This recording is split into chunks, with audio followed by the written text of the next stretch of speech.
Hey.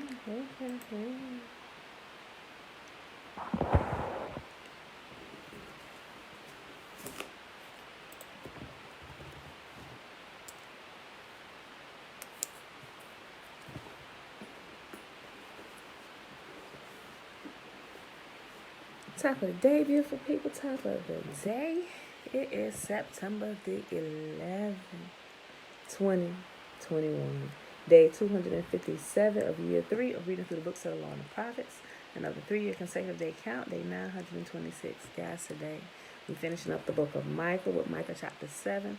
Then we're going to read Nahum, and we're going to read all of it. And we're going to go ahead and read those little 3 short chapters, Nahum 1, 2, and 3. And then we're going to pick up with our reading. Demi shalom, shalom. Okay, y'all. So let's go ahead and do this, the shimmer. It's a squirrel sitting right on my window ledge. Okay. Let me get started so we can get through this today.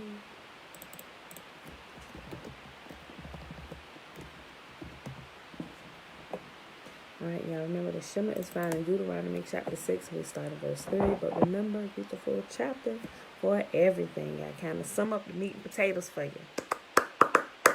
Hear, therefore, O Israel, and observe to do it, that it may be well with you, and that you may increase mightily, as Yahuwah, the mighty one of our fathers, has promised us, in a land that flows with milk and honey. Hear, therefore, O Israel. I'm starting over. Hear, O Israel, Yahuwah, our mighty one, he is one. And you shall love Yahuwah, your mighty one, with all your heart, and with all your soul, and with all your might. And these words which I command you this day shall be in your heart. And you shall teach them diligently unto your children, and shall talk of them when you sit in your house, when you walk by the way, when you lie down, and when you rise up. And you shall bind them for a sign upon your hand, and they shall be as frontlets between your eyes. And you shall write them upon the posts of your house and on your gates. And Yahuwah commanded us to do all these statutes, to fear Yahuwah, our mighty one, for our good always, that he might preserve us alive, as it is at this day. And it shall be our righteousness if we observe to do all these commandments before Yahuwah, our mighty one, as he has commanded us. Robert, it's Robert.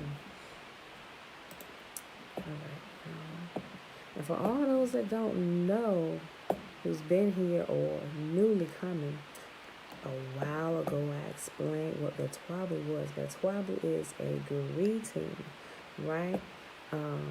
You're greeting one another, acknowledging you are the house of the Father. That's El, right? The house of Bethel is Betwabu. And they normally say it twice, Betwabu, acknowledging, yes, I am the house of the Father. You are the house of the Father. We literally are the house of Yahuwah, right? So Betwabu. All right, y'all. Let's see. Micah. So, all right, y'all. Micah chapter 7. Misery turned to hope.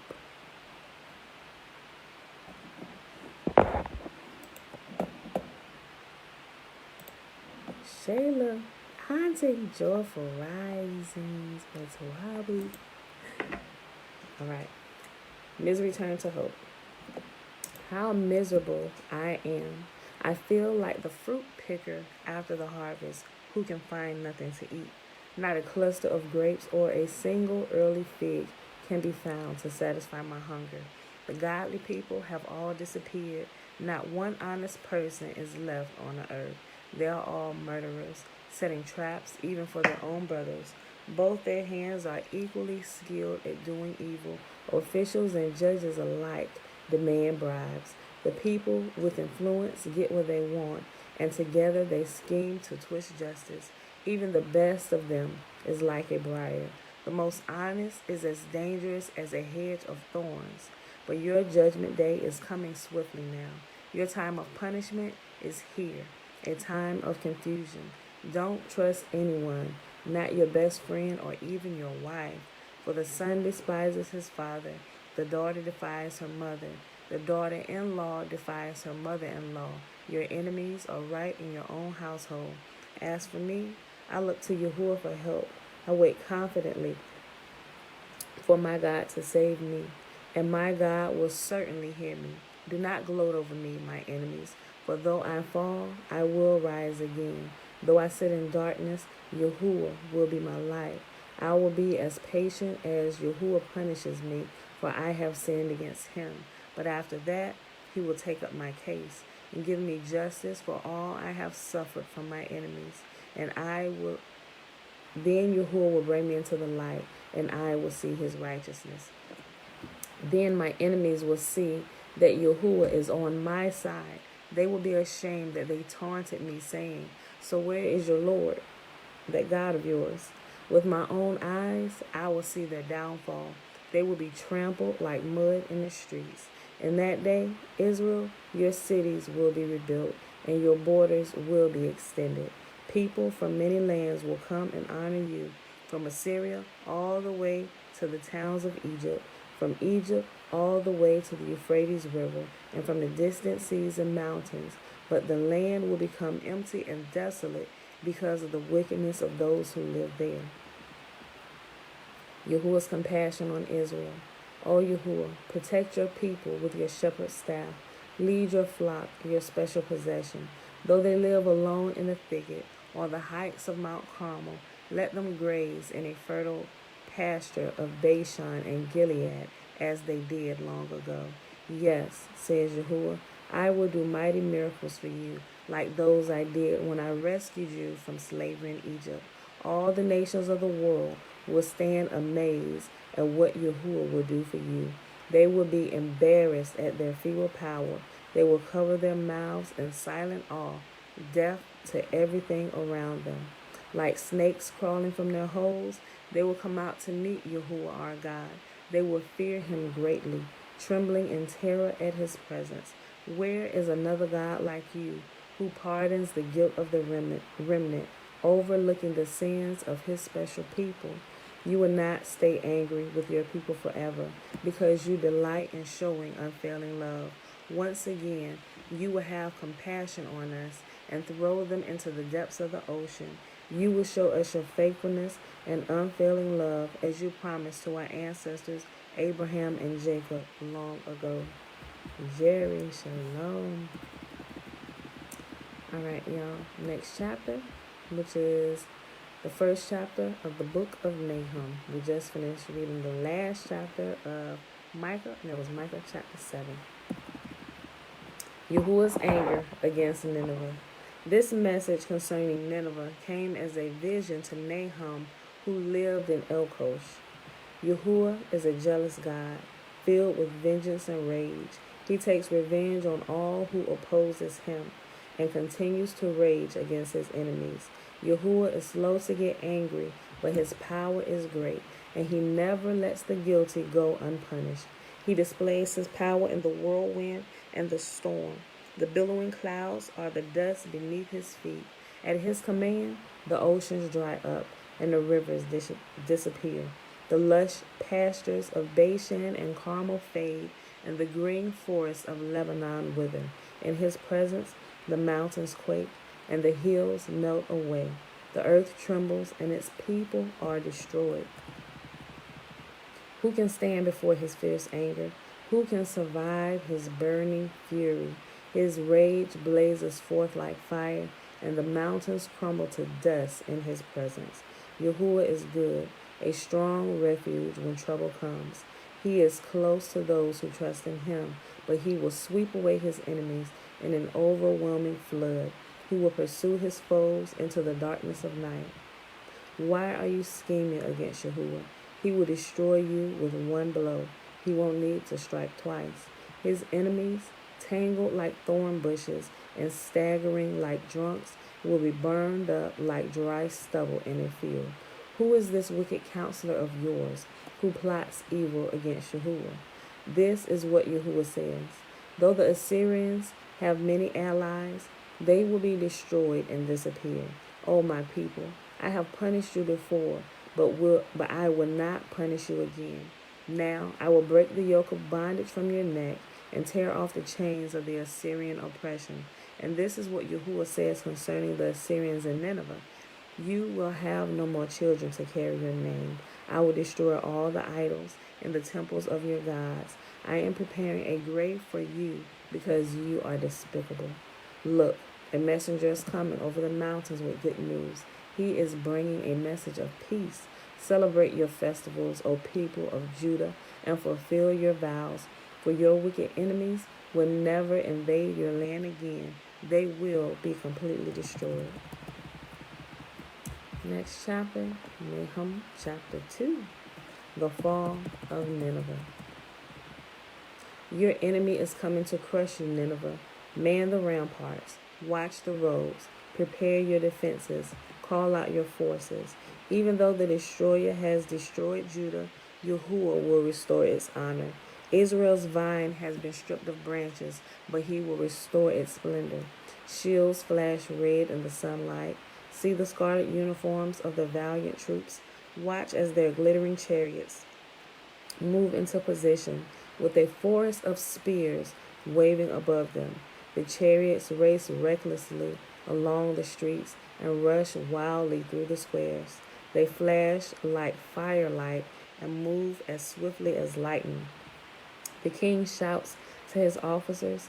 They stumble in their haste, rushing to the walls to set up their defenses. The river gates have been torn open. The palace is about to collapse. Nineveh's exile has been decreed, and all the servant girls mourn its capture. They moan like doves and beat their breasts in sorrow. Nineveh is like a leaking water reservoir. The people are slipping away. Stop, stop, someone shouts, but no one even looks back. Loot the silver, plunder the gold. There is no end to Nineveh's treasures, its vast, uncounted wealth. Soon the city is plundered, empty and ruined. Hearts melt and knees shake. The people stand aghast, their faces pale and trembling. Where now is that great Nineveh, that den filled with young lions? It was a place where people, like lions and their cubs, walked freely and without fear. The lion tore up meat for its cubs and strangled prey for its mate. He filled his den with prey, his caverns with his plunder. I am your enemy, says Yahuwah, the God of heaven's armies. Your chariots will soon go up in smoke. Your young men will be killed in battle. Never again will you plunder conquered nations. The voices of your proud messengers will be heard no more. Sis, what you got in your hand?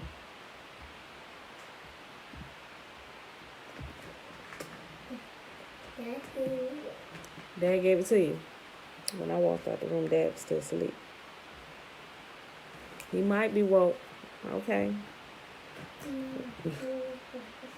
He woke up and said you could have it, and he went back to sleep. Last chapter for the day. Nahum chapter 3, which is also the last chapter in the book of Nahum. Yahuwah's judgment against Nineveh. What sorrow awaits Nineveh, a city of murder and lies. She is crammed with wealth and is never without victims. Hear the crack of the whips and rumble of wheels. Horses' hooves pound and chariots clatter wildly. See the flashing swords and glittering spears as the charioteers charge past. There are countless casualties, heaps of bodies, so many bodies that people stumble over them. All this because Nineveh, the beautiful and faithless city, mistress of deadly charms, enticed the nations with her beauty. She taught them all her magic, enchanting people everywhere. I am your enemy, says Yahuwah, the God of heaven's armies, and now I will lift your skirt and show the earth your nakedness and shame. I will cover you with filth and show the world how vile you really are. And all who see you will shriek back and say, Nineveh lies in ruins. Where are the mourners? Does anyone regret your destruction? Are you any better than the city of Thebes, situated on the Nile River, surrounded by water? She was protected by the river on all sides, walled in by water. Ethiopia and the land of Egypt gave unlimited assistance. The nations of Put and Libya were among her allies. Yet Thebes fell, and her people were led away as captives. Her babies were dashed to death against the stones of the streets. Soldiers threw dice to get Egyptian officers as servants.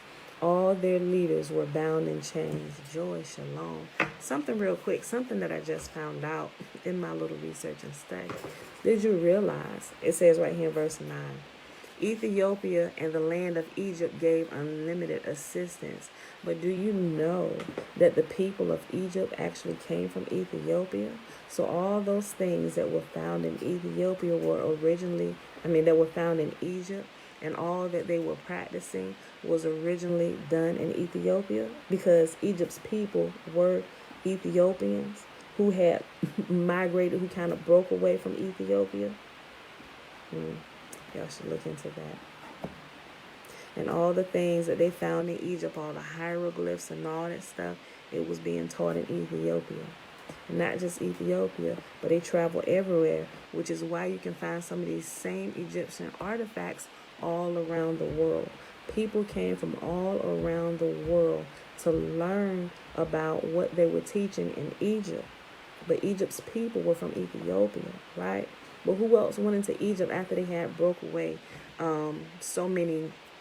such a long time after they moved from Ethiopia? It was Israel. Israel was there for quite a long time, even before they were in bondage, right? Before they were in bondage, right? So a lot of the stuff that came out of Egypt, and some of the great things that all the world knows about that came from Egypt, actually was being taught and learned by Israel itself. Y'all should look into that. Okay. Ethiopia and the land of Egypt gave unlimited assistance. The nations of Put and Libya were among her allies. Yet Thebes fell, and her people were led away as captives. Her babies were dashed to death against the stones of the streets.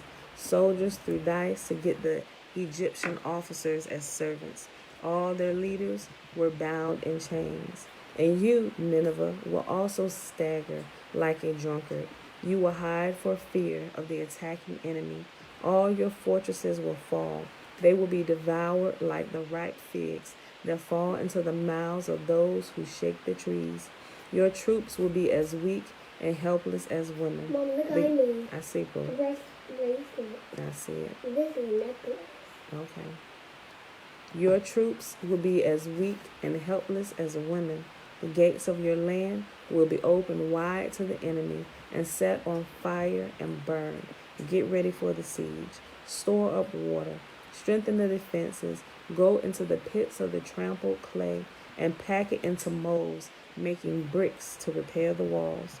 But the fire will devour you. The sword will cut you down. The enemy will consume you like locusts, devouring everything they see. There will be no escape, even if you multiply like swarming locusts. Your merchants have multiplied until they outnumber the stars. But like a swarm of locusts, they strip the land and fly away. Your guards and officials are also like swarming locusts that crowd together in the hedges on a cold day. But like locusts that fly away when the sun comes up, all of them will fly away and disappear. Your shepherds are asleep, O Assyrian king. Your princes lie dead in the dust. Your people are scattered across the mountains with no one to gather them together. There is no healing for your wound. Your injury is fatal. All who hear of your destruction will clap their hands for joy. Where can anyone be found who has not suffered from your continual cruelty? And that, my beautiful people, is our reading for today. That was the last chapter of Micah, chapter 7, and all of the book of Nahum, chapter 1, 2, and 3. Mom. Yes. The last one. I know, that's for tomorrow. That's the page for tomorrow. We'll mark it up tomorrow. And right here, and right here. Mm-hmm. Okay, y'all. All right. And right here. What's this? See the rings. Okay, y'all. So we started yesterday reading. They were doing the typological connections between Jesus and Titus, and it gave a list of 34. And yesterday we read through 7 of them. So we're going to keep on reading with number 8. The herd ran violently, meaning in Jesus' ministry and Titus's ministry, all of these in the same exact order, they had the same type of event that happened. Why is it Titus? We're not talking about Titus from YouTube too. We're talking about Titus, one of the emperors of Rome, one of the Caesars of Rome. They're not over there. Yeah, they're not there anymore. Okay, number 8. The herd ran violently. Luke next describes how the herd ran. Quote, and the herd ran violently. End quote. You can find that in Luke chapter 8, verse 33. Josephus next describes how the group ran. Quote, and like the wildest of wild beasts, they rushed upon the point of others' swords, so some of them were destroyed. End quote. Wars of the Jews, 4:8 and 4:25. Number 9, the herd drowned. Luke next describes that the herd drowned. Quote, down the steep place into the lake and drowned. End quote. Luke chapter 8, verse 33. Josephus next describes that the herd drowned. Quote, they then extended themselves a very great way along the banks of the river and sustained the darts that were thrown at them, as well as the attacks of the horsemen who beat many of them and pushed them into the current. End quote. Wars of Jews 4:8 and 4:34. To digress, the reason that different gospels refer to the location of the demoniac as Gadara and Gerasa, and that one version has 1 and others 2 demoniacs, is that the demoniac tale foresees both rebel leaders, John, who battled the Romans around Gadara, and Simon, called Simon of Gessera, Wars of the Jews 4:9 and 5:03. The different demoniac stories were not, as is often suggested, garbled traditions, but rather were written intertextually, which is to say that all the details within the parallel stories add to the information the authors wish to communicate. Number 10, identification of the Son of a living God. Luke then goes on to describe Jesus' identification. No, just because you're done don't mean you can end it. You have to wait till I'm done. Okay, very good, sis. Luke then goes on to describe Jesus' identification as the Son of the living God. Obviously, this event foresaw the ascension of Vespasian to Caesar and God, and to Titus as the Son of God. Who do the crowds say that I am? So they answered and said, John the Baptist, but some say Elijah, and others say that one of the old prophets has risen again. He said to them, but who do you say that I am? Peter answered and said, the Christ of God. Stop, Bella. Stop. Thank you. And that's found in Luke chapter 9, verses 18 through 20. And in Matthew, the Son of the living God. Also, if you read in the legends of the Jews, right? The legends of the Jews, you also read about Titus and how, matter of fact, I'm going to put it in here for you so y'all can go read that too.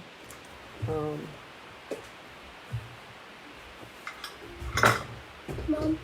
Titus did exalt himself. Yes. Mom, I think I'm the last candy I like it. No, that's his. Put it back.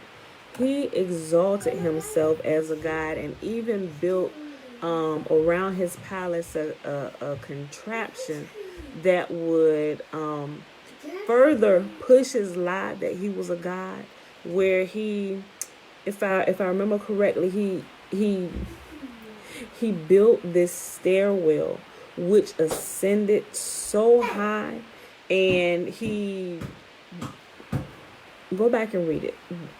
He made people think that this stairwell, because it was built so high, that it actually ascended into the heavens, right? And he had these makeshift clouds. However he did that, I'm just going to say it was a form of magic that he used to fool the people on what it was that he did. And Yahuwah addressed him when he did that. He said, you are no God at all, right? So I'm going to put that in there. I don't want to screw up the story, but I'll put it in there from the Legends of the Jews. And you can, you should probably read that along with all the other stuff too. You should read them simultaneously or one after the other, so you'll be able to see how everything kind of goes together and how they were, telling this bigger story, but not putting all the pieces in one place. It's kind of like a scavenger hunt. Okay. All right. And the portion from Wars of the Jews is, quote, he, Vespasian, had not arrived at the government without divine providence, but a righteous kind of fate had brought the empire under his power. End quote. Wars of the Jews 4:10 and 6:22. Josephus recorded in another passage that Vespasian's ascension had been the fulfillment of the Jews' messianic prophecies. Quote, what did the most to induce the Jews to start this war was an ambiguous oracle that was found in their sacred writings, how about that time one from their country should become governor of the habitable earth. The Jews took this prediction to belong to themselves in particular, and many of the wise men were thereby deceived in their determination. Now this oracle certainly denoted the dynasty of Vespasian, who was appointed emperor in Judea. End quote. And you can find it in Wars of the Jews 6:5 and 3:12 through 3:13. The Roman authors Suetonius and Tacitus also gave the same interpretation of the prophecy. Quote, there had spread over all the Orient an old and established belief that it was fated for men coming from Judea to rule the world. This prediction, referring to the emperor of Rome, as afterwards appeared from the event the people of Judah took to themselves. End quote. And you can find that in the Life of Vespasian by Suetonius, pages, what does it say? It's 4.5. Maybe that's chapter 4, verse 9. I don't know. It's 4.5. Okay. Quote, the majority of the Jews were convinced that the ancient scriptures of their priests alluded to the present as the very time when the Orient would triumph and from Judea would go forth men destined to rule the world.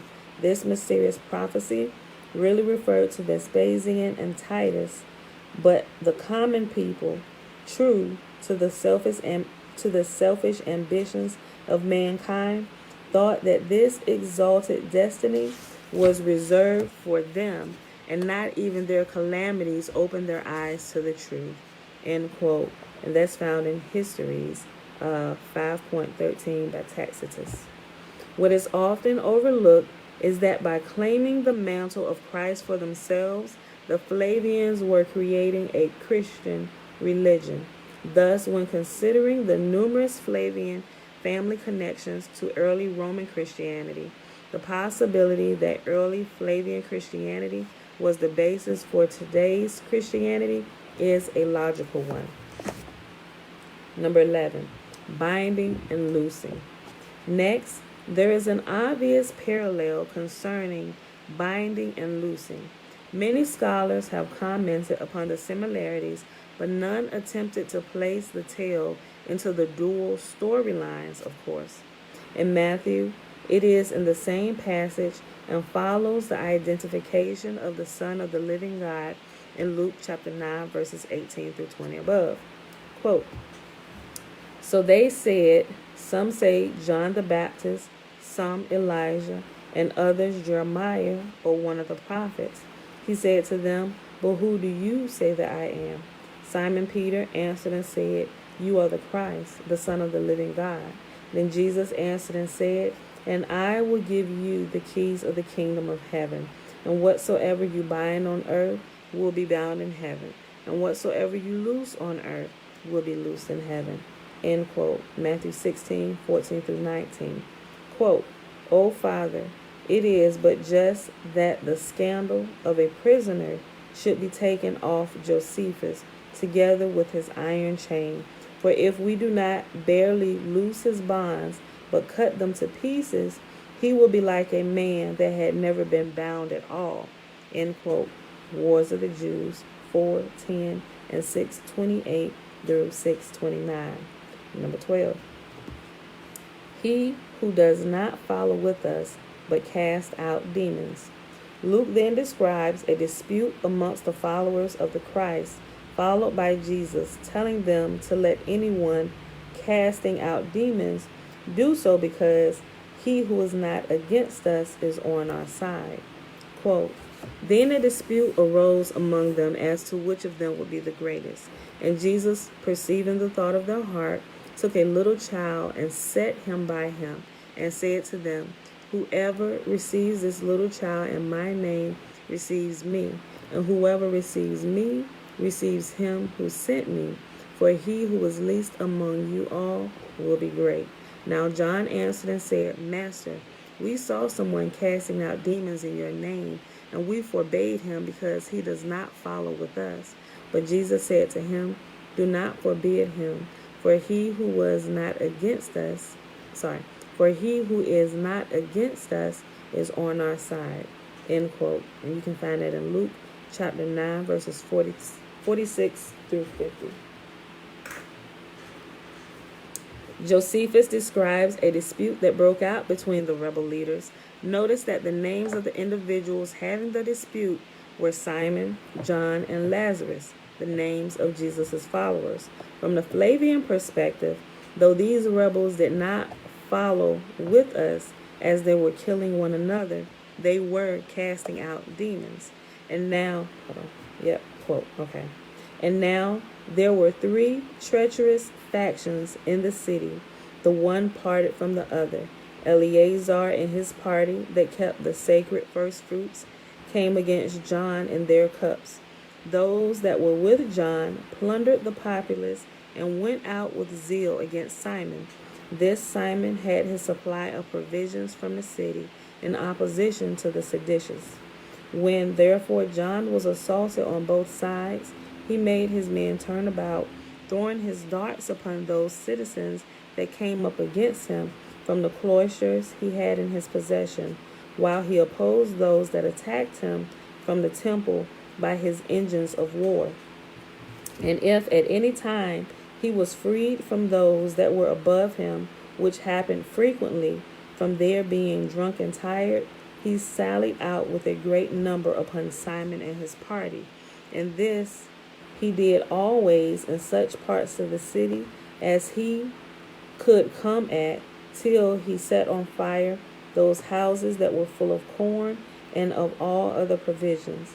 The same thing was done by Simon, when, upon the others' retreat, he attacked the city also, as if they had on purpose done it to serve the Romans, by destroying what the city had laid up against the siege, and by thus cutting off the nerve of their own power. End quote. And you can find that in Wars of the Jews 5:1 and 21 through 24. On the road to Jerusalem, number 13. On to Jerusalem, the messengers are sent ahead.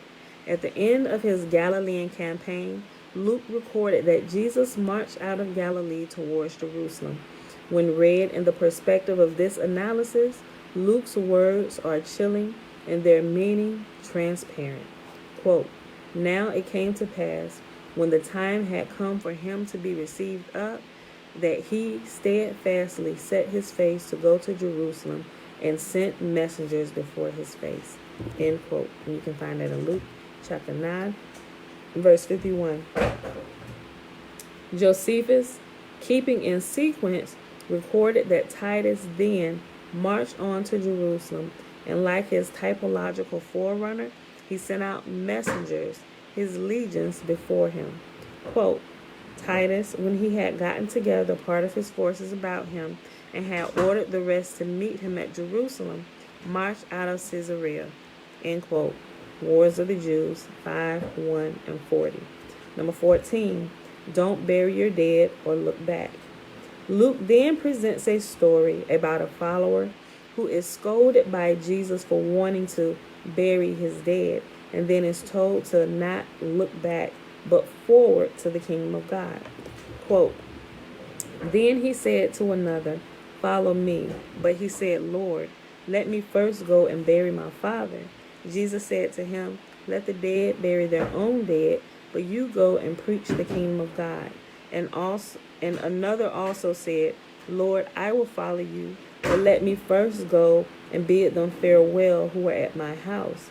But Jesus said to him, no one, having put his hand to the plow and looking back, is fit for the kingdom of God. End quote. Luke chapter 5, verse 59 through 62. What? It sounds like you have on your skates. You on a skateboard. You better be careful. You better take that skateboard back through there and put it.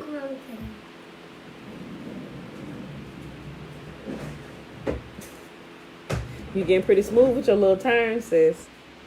This passage in Luke links to Josephus' description of the 12th legion.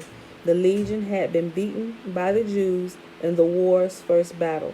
Josephus wrote that the legion, quote, marched now with greater alacrity to avenge themselves on the Jews as remembering what they had formerly suffered, end quote. You can find that in Wars of the Jews 5:1 and 41. In other words, the legion was not to worry about burying its dead, but to focus on following Titus to vengeance. In Luke chapter 9, Jesus states that he will be followed. Josephus records that, quote, Titus went in the front of the army, end quote. You can find that in Wars of the Jews 5:1 and 50. To digress, once the correct interpretive framework is understood, Luke's concluding passage to Jesus' Galilean ministry becomes so obvious as to almost not require comment. The passage depicts Titus sending his legions to Jerusalem, his destruction of Galilee, and the hidden identity of the God and his father, Vespasian. Quote, and this is a long quote. It's all from Luke chapter 10. It's all 22 verses. Hey, close that. After these things, the Lord appointed 70 others also, and sent them 2 by 2 before his face into every city and place where he himself was about to go. Then he said to them, the harvest is truly great, but the laborers are few. Therefore pray to the Lord of the harvest to send out the laborers into his harvest.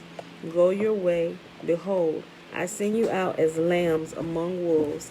Carry neither money bag, knapsack, nor sandals, and greet no one along the road. But whatever house you enter, first say, peace to this house. And if a son of peace is there, your peace will rest on it. But if not, it will return to you. And remain in the same house, eating and drinking such things as they give, for the laborer is worthy of his wages. Do not go from house to house. Whatever city you enter, and they receive you, eat such things as are set before you, and heal the sick there, and say to them, the kingdom of God has come near to you. But whatever city you enter, and they do not receive you, go out into its streets and say, the very dust of your city, which clings to us, we wipe off against you. Nevertheless, know this, that the kingdom of God has come near you. But I say to you that it will be more tolerable in that day for Sodom than for that city. Woe to you, Chorazin! Woe to you, Bethsaida! For if the mighty works which were done in you had been done in Tyre and Sidon, they would have repented long ago, sitting in sackcloth and ashes. But it would be more tolerable for Tyre and Sidon at the judgment than for you. And you, Capernaum, who are exalted to heaven, will be brought down to Hades. He who hears you hears me. He who rejects me, and he who rejects, he who hears you hears me. He who rejects you rejects me. and he who rejects me rejects him who sent me. Then the 70 returned with joy, saying, Lord, even the demons are subject to us in your name. And he said to them, I saw Satan fall like lightning from heaven. Behold, I give you the authority to trample on serpents and scorpions, and over all the power of the enemy, and nothing shall by any means hurt you. Nevertheless, do not rejoice in this, that the spirits are subject to you, but rather rejoice because your names are written in heaven. In that hour, Jesus rejoiced in the Spirit and said, I thank you, Father, Lord of heaven and earth, that you have hidden these things from the wise and the prudent and revealed them to babes. Even so, Father, for it seemed good in your sight. All things have been delivered to me by my Father, and no one knows who the Son is except the Father, and who the Father is except the Son, and the one to whom the Son wills to reveal him. End quote. Luke chapter 10, verses 1 through 22. Boy. Just saying that little sentence. Boy. Chill. You just came here and gave me a fist bump. Hold your comment. Number 15. The Good Samaritan. The next story in Luke chapter 10, verses 25 through 37, is that of the Good Samaritan. In the story, the man who had been attacked by bandits symbolizes the 12th legion that had been left half dead by the Jewish bandits on the road from Jerusalem to Jericho at the start of the war. In Josephus' description of the battle, he used the same Greek word used to describe the robbers to depict the rebels that stole the legion's belongings, or lestes, Lestes, in Wars of the Jews 2:19 and 5:54. The gospel story of the Good Samaritan typologically parallels Titus's marching in from Samaria and refurbishing the legion that had been stripped by the robbers. Quote, Now Titus, according to the Roman usage, went in the front of the army after a decent manner and marched with the 12th legion through Samaria to Gophna, a city that had been formerly taken by his father and was then garrisoned by Roman soldiers. And when he had lodged there one night, he marched on in the morning. End quote. And you can find that in Wars of the Jews 5:2 and 50 through 51. Josephus' passage also notes how well provisioned the legion was. The servants of every legion came after these, and before these last. Hold on. Josephus' passage also notes how well provisioned the legion was. The servants of every legion came after these, and before these last their baggage. Thus Luke's parable envisions Titus restoring the legion that had been left half dead and stripped of its belongings on the road from Jerusalem to Jericho, its mules and provisions. Quote, But he, wanting to justify himself, said to Jesus, And who is my neighbor? And Jesus answered and said, A certain man went down from Jerusalem to Jericho and fell among thieves, who stripped him of his clothing, wounded him, and departed, leaving him half dead. Now by chance a certain priest came down that road, and when he saw him, he passed by on the other side. Likewise, a Levite, when he arrived at the place, came and looked and passed by on the other side. But a certain Samaritan, as he journeyed, came where he was, and when he saw him, he had compassion. So he went to him and bandaged his wounds, pouring on oil and wine, and he set him on his own animal, brought him to an inn, and took care of him. On the next day, when he departed, he took out 2 denarii, gave them to the innkeeper, and said to him, Take care of him, and whatever more you spend, when I come again, I will repay you. So which of these 3 do you think was a neighbor to him who fell among the thieves? And he said, He who showed mercy on him. Then Jesus said to him, Go and do likewise. End quote. Luke chapter 10, verses 29 through 37. outside of Jerusalem now. The Gospels now record a series of stories on the outskirts of Jerusalem. These stories are full of conflict between Jesus and the Jews and the martial imagery. The stories parallel the battles between Titus and the Jewish rebels before his triumphant entrance into the city. Number 16, the knocking on the door. Josephus next records the Romans pitching camp outside Jerusalem. He mentions that the 5th Legion... I found this on the web. What? Siri, I wasn't talking to you. Power down.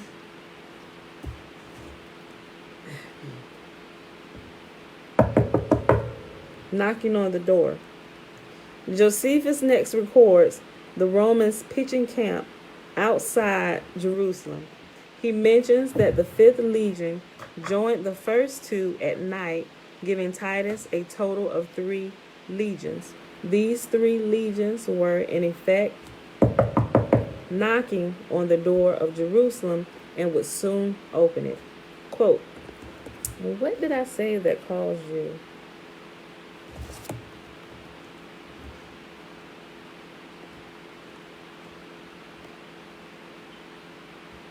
Oh, okay.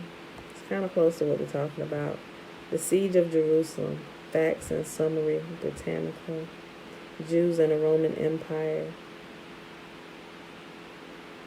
First Jewish-Roman War. The Jewish revolts that the world may know. What is beneath the Temple Mount? Okay. But I know I didn't call your name, Siri. I know I didn't. Quote, but now... As soon as that legion had been at Emmaus, was joined to Caesar at night, he removed thence when it was day, and came to a place called Scopus, from whence the city had began already to be seen, and a plain view might be taken of the great temple. Accordingly, this place on the north quarter of the city, and joining thereto, was a plain and very properly named Scopus, or the Prospect, and was no more than 7 furlongs distant from it. And here it was that Titus ordered a camp to be fortified for 2 legions that were to be together, but ordered another camp to be fortified at 3 furlongs farther distance behind them for the 5th legion, for he thought that by marching in the night they might be tired, and might deserve to be covered from the enemy, and with less fear might fortify themselves.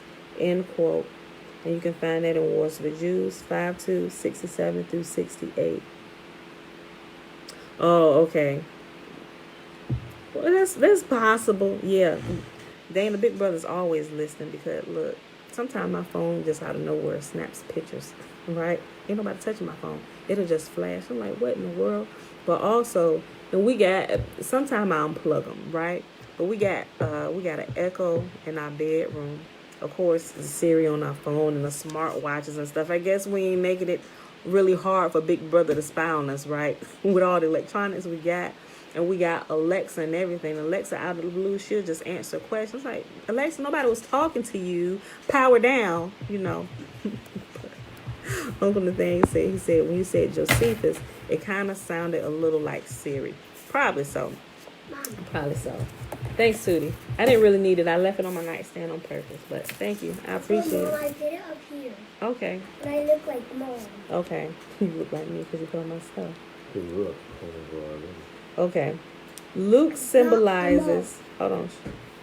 Luke symbolizes the 3 legions who were knocking on the door of Jerusalem by describing someone needing... Hold on. Yeah.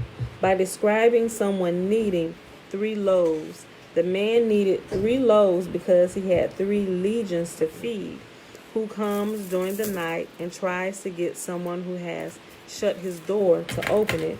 Jesus commends the persistence of the knocker, who will not leave, thereby getting the door that was shut to be opened. Note that the question in the last line, Note that the question in the last line, or if he is asked for an egg, he will not give him a scorpion, will he? Is Flavian humor in the same ironic vein as many of the questions above. The scorpion was the name for the Roman artillery piece, the ballista, and it was definitely going to be given to the Jewish rebels. The author mentions a catapult here to set up the triumphant entrance where the stones cry out, which follows. Don't sit there and make noise with it. Quote, and he said to them, which of you shall have a friend, and go to him at midnight and say to him, friend, lend me 3 loaves, for a friend of mine has come to me on his journey, and I have nothing to set before him. And he will answer from within and say, do not trouble me. The door is now shut, and my children are with me in bed. I cannot rise and give to you. I say to you, though he will not rise and give to him because he is his friend, yet because of his persistence, he will rise and give him as many as he needs. So I say to you, ask and it will be given to you. Seek and you will find. Knock and it will be open to you. For everyone who asks receives, and he who seeks finds, and to him who knocks it will be open. Now suppose one of you fathers is asked by his son for a fish. Will he not give him a snake instead of he will not give him a snake instead of a fish, will he? Or if he is asked for an egg, he will not give him a scorpion, will he? End quote. You can find that passage in Luke chapter 11, verse 5 through 12. Number 17, the house of Satan divided against itself. Josephus then describes a house of Satan that is divided against itself. In other words, the different groups of Jewish rebels realized when the Romans showed up that they must join together or their houses would fall. Quote, now, when hitherto the several parties in the city had been dashing one against another perpetually, this foreign war, now suddenly come upon them after a violent manner, put the first stop to their contentions one against another. And as the seditious now saw with astonishment the Romans pitching 3 several camps, they began to think of an awkward sort of concord, and said one to another, what do we hear, and what do we mean when we suffer 3 fortified walls to be built to coop us in, that we shall not be able to breathe freely? End quote. Wars of the Jews 5:2, 71. Where I get 57 from? Wars of the Jews 5:2, 71 through 73. Luke describes a transparent parallel to the rebels' plight, the house of Satan divided against itself that will fall. Quote, but he, knowing their thoughts, said to them, every kingdom divided against itself is brought to desolation, and a house divided against a house falls. If Satan also is divided against himself, how will his kingdom stand? Because you say, I cast out demons by Beelzebub. And if I cast out demons by Beelzebub, by whom do your sons cast them out? Therefore, they will be your judges. But if I cast out demons with the finger of God, surely the kingdom of God has come upon you. End quote. Luke chapter 11, 17 through 20. Number 18. Stella, stop. It's too much noise. Man in armor who will be overcome. Josephus and Luke next cover the subject of a man in armor who will meet someone stronger and be overcome. Quote, while the enemy is securely building a kind of city in opposition to us, and while we sit still within our own walls and become spectators only of what they are doing, with our hands idle and our armor laid by, as if they were about somewhat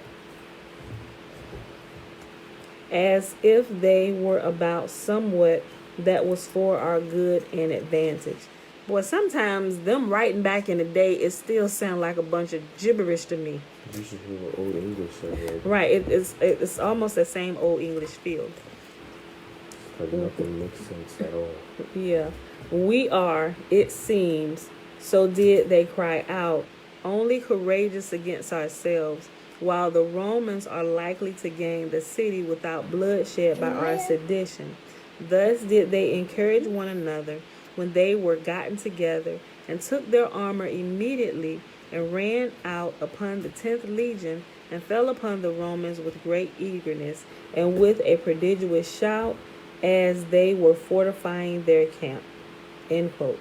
Wars of the Jews, 5:273 through 75. When a strong man fully armed, quote, when a strong man fully armed guards his own palace, his goods are in peace. Mom? But when a stronger Mom. than he comes upon him, Mom. wait, Bella, and overcomes him, he takes him from all his armor in which he trusted, and divides his spoils. He who is not with me is against me, and he who does not gather with me scatters. End quote. That's Luke 11:21 through 23. Number 19. Remember, y'all, we are going through the similarities between Titus and Jesus's campaign, right? Well, Titus's campaign and Jesus's ministry, which follows the same exact timeline. The same things happening in Titus's campaign that Jesus does, and i.e. predicts or prophesies that is about to happen, which actually had already happened, right? Those who wrote the New Testament just pretty much used Titus as the savior in New Testament by changing just a few things and changing the name, but it follows the same exact timeline. And those who are familiar with the wars during Titus's time, when those people lived, would be familiar with what the New Testament was, which was a spoof or a parody of what happened during Titus's time. But everybody during Titus's time that read it, they actually understood that and knew that this was just it was something to be laughed at. It was something that was humorous, and they read it in their downtime, right? Like we said the other day, it was like the Saturday Night Live of their time. Is saying the Lord's Prayer a sin? Mom. I used to say it for a very long time. I even taught it to my children. This looks like makeup. It does. And look. Okay. Does this look like a shoe? I wouldn't necessarily say it's a sin. And a shape. When we were saying it, we didn't think we were sinning, right? But now that I know who wrote the New Testament, and not everything that you find back there is bad. You can find some good wisdom that you can apply today, right? That from the New Testament, you really can. I'm not saying that you can't, but a lot of it was taken from the Old Testament, and it was stolen from other places in history and just kind of repackaged to give you a whole new story type feel, right? But since I learned all of this stuff, we don't say it anymore. But I'm not going to say yeah, nay, it's a sin to pray. But we just, in my personal experience, we just stopped simply because I understand what the origins of the New Testament is, and I just don't really want to walk any fine lines that, could possibly, could be wrong. I'm not saying it is, but I have chosen not to say it anymore. Yes.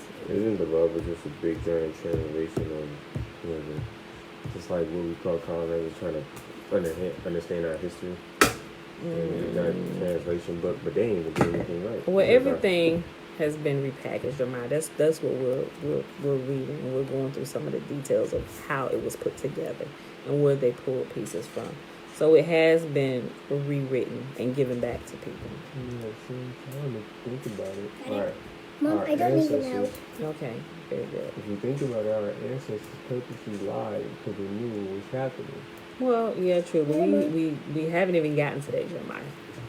You studying something that we're not even doing up here yet. So when you bring those questions and I have to answer them, we're getting into something we haven't even begun to address yet. So I mean, hey, We can talk about those things offline. We're going through deconstructing all the lies, and I'm not in the habit of jumping ahead without bringing the extra information that I can share. So we'll talk about that offline. Let me finish my timeline of going through deconstructing lies so people can understand. Mommy. But we will eventually get to that. Yes. Mom, you done?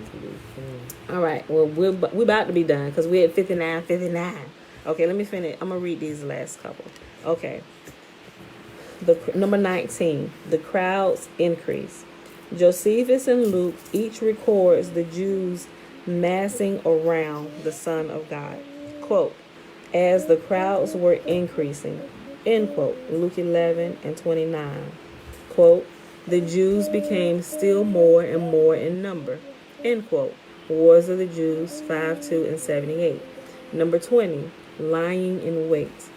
Luke then describes Jesus being assailed by Jews lying in wait for him and seeking to catch him before his triumphant entrance into Jerusalem.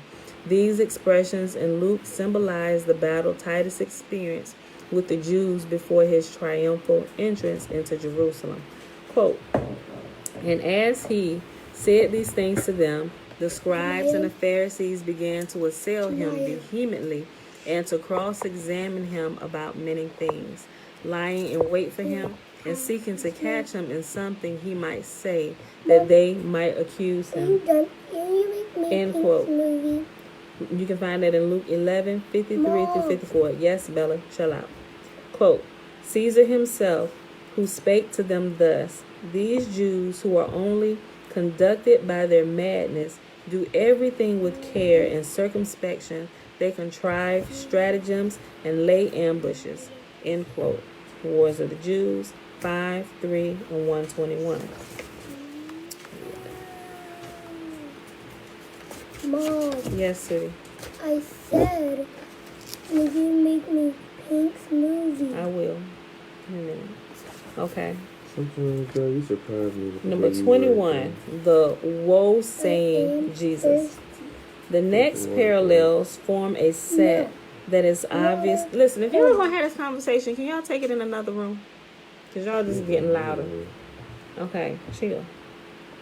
And this is the last one we're gonna read, because this one is almost 3 pages long with him explaining, because he's pulling big sections of quotes from the Wars of the Jews and from the Gospels. Okay. 21. The woe saying Jesus. The next parallels form a set that is obvious and has been much discussed by scholars. The first parallel is that of the woe saying Jesus recorded in the Gospels and Josephus. Though many scholars have wondered as to the cause of the obvious connections between the two characters, they have not understood the typological connection between the woe saying Jesuses because they have not noticed the simple puzzle that places each at the same place in the dual storyline. Josephus recorded that his character began his woe saying 4 years before the start of the war and kept repeating his mantra for 7 years and 5 months. He also recorded that the abomination of desolation, which will be discussed at greater length in chapter 13, occurred at the point foreseen by Daniel. In other words, 3 years and 6 months after the war's beginning. Thus, the woe-saying Jesus and Josephus died 1 month before the abomination of desolation at the same point as in the Gospel's storyline. Quote, woe to you, Pharisees, for you love the best seats in the synagogues and greetings in the marketplaces. Woe to you, scribes and Pharisees, hypocrites, for you are like graves which are not seen, and the men who walk over them are not aware of them. Then one of the lawyers answered and said to him, Teacher, by saying these things you reproach us also. And he said, woe to you also, lawyers, for you load men with burdens hard to bear, and you yourselves do not touch burdens with one of your fingers. Woe to you, for you build tombs of the prophets, and your fathers killed them. In fact, You bear witness that you approve the deeds of your fathers, for they indeed killed them, and you build their tombs. Therefore, the wisdom of God also said, I will send them prophets and apostles, and some of them they will kill and persecute, that the blood of all of the prophets, which was shed from the foundation of the world, may be required of this generation, from the blood of Abel to the blood of Zechariah, son of Berechiah, who perished between the altar and the temple. Yes, I say to you, it shall be required of this generation. Woe to you, lawyers, for you have taken away the key of knowledge. You did not enter in yourselves, and those who were entering in, you hindered. End quote. And that's Luke 11:43 through 52. Josephus's recording of a woe saying Jesus will also be discussed at a greater length in chapter 9. This chapter was obviously deliberately linked to the character in the Gospels. The parallels of the woe-saying Jesuses are as follows. 1. They enter Jerusalem during one of the pilgrimage festivals, Sukkot and Passover. 2. They deliver an oracle against Jerusalem, the temple, and the people. 3. They are seized by leading citizens. 4. They are beaten and later scourged. 5. They offer no answer to interrogators. 6. They are taken by them to the Roman procurator. 7. They are called a madman, exitokos, exestokos. Compare Mark 3:21, exetes. I think I screwed that up. exeste, and also John 7:20. What was that? 7. Number 8, they prophesy their own death, and number 9, they die. Quote, there was one Jesus came to the feast whereon it is our custom for everyone to make tabernacles to God in the temple, began on a sudden to cry aloud, a voice from the east, a voice from the west, a voice from the four winds, a voice against Jerusalem and the holy house, a voice against the bridegrooms and the brides, and a voice against this whole people. This was his cry, and as he went about day by day and night in all the lanes of the city. However, a certain of the most eminent among the populace had great indignation at this dire cry of his, and he took up the man and gave him a great number of severe stripes. Yet did he not either say anything for himself or anything peculiar to those that chastised him, but still went on with the same words which he cried before. Hereupon our rulers, supposing, as the case proved to be, that this was a sort of divine fury in the man, brought him to the Roman procurator, where he was whipped till his bones were laid bare. Yet he did not make any supplication for himself, nor shed any tears, but turning his voice to the most lamentable tone possible, at every stroke of the whip, his answer was, Woe, woe to Jerusalem. Every day uttered these lamentable words as if they were his premeditated vow. Woe, woe to Jerusalem. Woe, woe to the city again, and to the people, and to the holy house. And just as he added at the last, Woe, woe to myself also, there came a stone out of one of the engines and smote him and killed him immediately. And as he was uttering the very same presages, he gave up the ghost. End quote. And that's found in Wars of the Jews 6:5 and 300 through 309.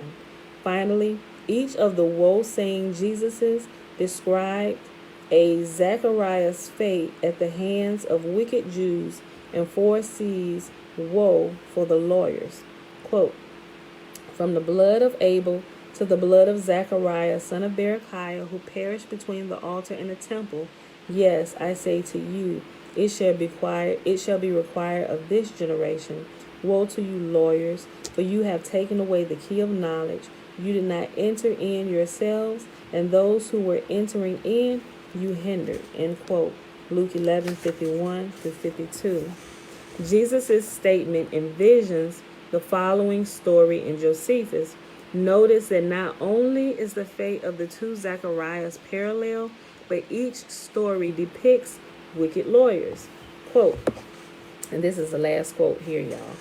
Quote, now when Zachariah clearly saw that there was no way remaining for his escape from them, as having been treacherously called before them and then put in prison, but not with any intention of a legal trial, he took great liberty of speech in that despair of his life he was under.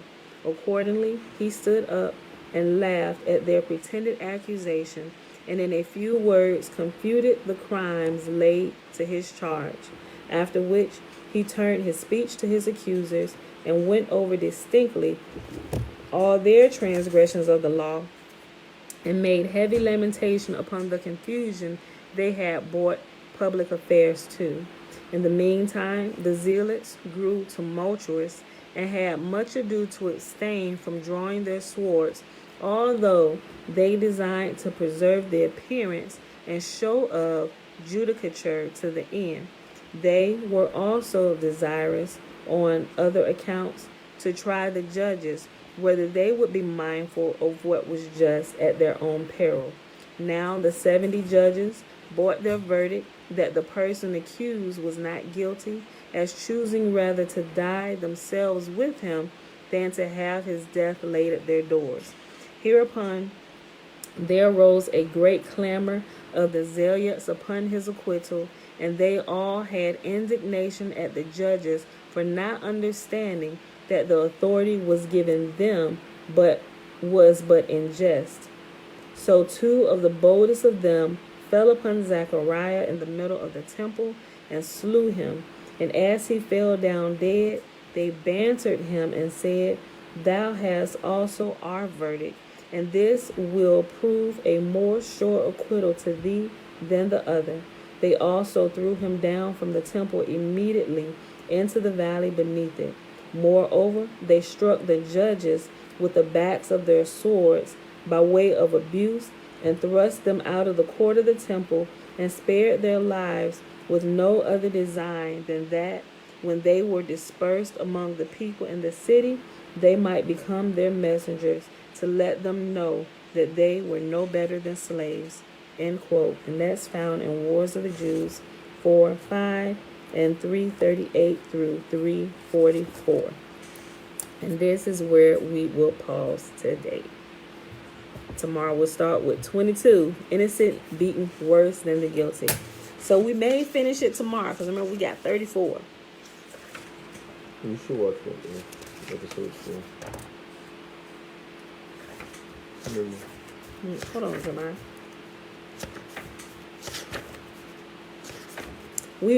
We'll probably finish that tomorrow, but then it goes right into the entrance into the typological system, and it's going to explain it into further detail and how you can further see the truth. If you understand what is happening, how it'll be really clear to you on how they set this up when they wrote the New Testament. So that's going to be good. So we may not finish all of that tomorrow. Hopefully we may, if we can just get right to it.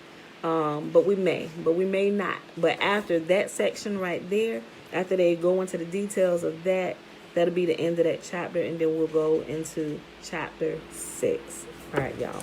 So that is it for today. Let me mark my page. Mark my page.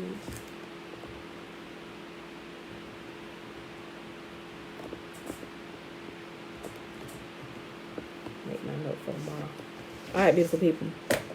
So it is Saturday, September the 11th, 2021, day 257 of year 3 of reading through the books of the Law and the Prophets, and of the 3-year consecutive day count, day 926. And we read the last chapter of Micah, which was Micah chapter 7, and we read the whole book of Nahum, which is only 3 chapters, 1, 2, and 3. We picked up our reading in Caesar's Messiah, in chapter 5 on page 116, and we read all the way to page 130. Guys, we're getting through this book pretty fast. Getting through this book real fast. We got without the end notes and the what is this? The appendix and everything.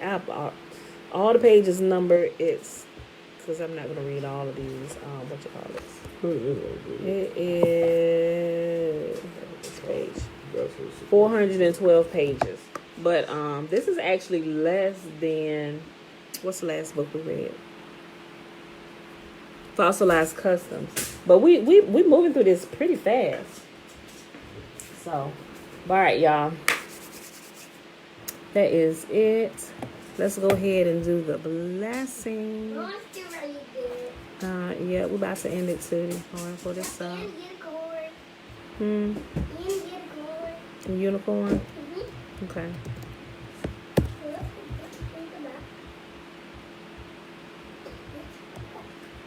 All right, y'all. Okay, hold on. You and the unicorn can hold on just 1 second. Hold on, let me pull it up. Okay. You can, Facebook, you almost fell over. Okay. Remember, the blessing is found in Numbers chapter 6, verses 22 through 27. The first 21 verses is the Nazarite vow. Man or woman can take it. Come on, climb up here. Girl, what is this? Lint? Is this lint? Girl. No, that wasn't lint. Okay, let me see your lips. Okay, you good. Okay. I put some Vaseline up there. Very good. Okay. Okay. Come on, sis. Earn the unicorn.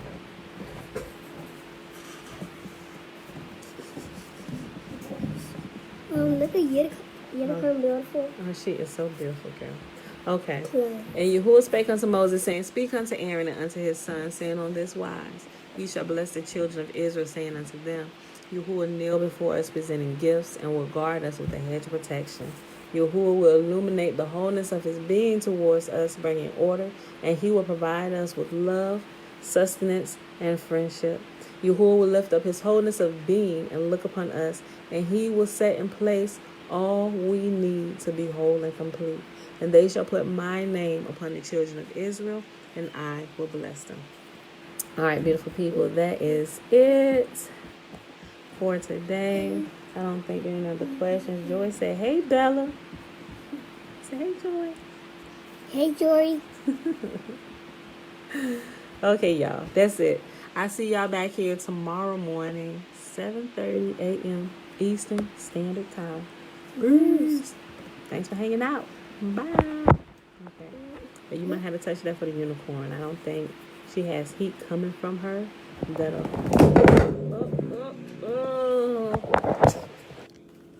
What's that? Oh, that's dirt. You can get that up. Go ahead. Try it again. Yep, you need to help the unicorn out. She doesn't have real flesh. Mm-hmm. Wait. I know. Yep. Yes. Oh, that ain't gonna work, Tootie. Her horn is not gonna. Yep, see, it's not working. No, Mom. It's not working. It's not working, Billy. It's not working, Tootie. Use your thumb.